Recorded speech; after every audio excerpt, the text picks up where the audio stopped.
Hello again and welcome back. It is Hannah here from Blue Ferret Boarding. We board your ferrets, we give you everything you need for your ferrets on our online shop, and we just love all things ferrets.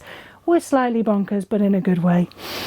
This month, July, it is National Picnic Month. How awesome is that? And to celebrate that fact, what else could we talk about but food? In particular, ferret food, obviously. So, what do ferrets eat? They are obligate carnivores. Ferrets are not rodents, they are their own thing, a mustelid, and they are obligate carnivores. And that means pretty much what it says on the tin. By obligation, they eat meat. They must eat meat. They eat nothing else but meat and protein from that. Do not give them veg, do not give them food, do not give them anything wheat or grain based, do not give them sugars, do not give them salts, even a little bit. Yes, you can give your dog treats. Do not do that with a ferret. It will not thank you in the long run. They are obligate carnivore. I will say it again, they eat meat. By meats, we mean things like raw chicken can be on the bone. If it's anything thicker than drumsticks, well, to be honest, with a chicken, you're not going to get anything much thicker than drumsticks, but they will just eat those. So you can pretty much give them a chicken. You can give them a rabbit pretty much whole and they'll eat it. Or you can chop up the rabbit and everything in it. And we've had that before where people have literally had a rabbit brought to them by somebody who's been rabbiting with their ferret. The important things to remember are that anything with bone in must be raw.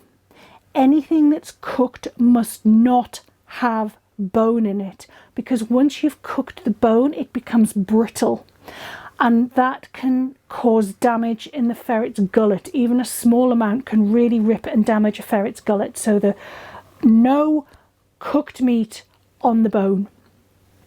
All cooked meat off the bone. Raw meat, pretty much of any type. You can give them a lot of offal, but some of the rich offal, the kidneys and the liver, not too much of in one go. It's very, very rich for them. Similarly, eggs, raw or cooked eggs are great for them. And again, you know, if you've got the space and you don't mind a bit of mess, give them a whole egg. Just let them play with it and crunch into it themselves. Fun for all the family of ferrets. You know, it's good for them, and again, that crunching up of the shell, it's great for them. And I will quite often in the kitchen, which is laminated, if I'm cooking with an egg, I'll not bother sort of scooping out the bit of the egg. I'll just crack it in and then pop it on the floor if there's a ferret out, and let them just chase it around the kitchen. And there's two halves and they're literally chasing it around the kitchen trying to lick inside it, and it keeps them occupied, keeps them fun, and they'll start crunching on the shell. It's no bad thing. So all of those kind of things are what we're looking for. Do not feed them, as I've said, any fruit, any veg, any grain. They're not herbivores. Do not feed them grain, please, please, please. Do not feed them sugars or salts. So that means no processed food. You can feed them what we call kibble or biscuits, but it must be a specific ferret biscuit. And again, we're going to look at that in a few weeks' time. But for now, the purpose of this particular video, if I haven't nailed it home enough, is that ferrets are obligate carnivores. They eat meat. I'll see you next week, guys. Take care. Quiz below. What do they eat?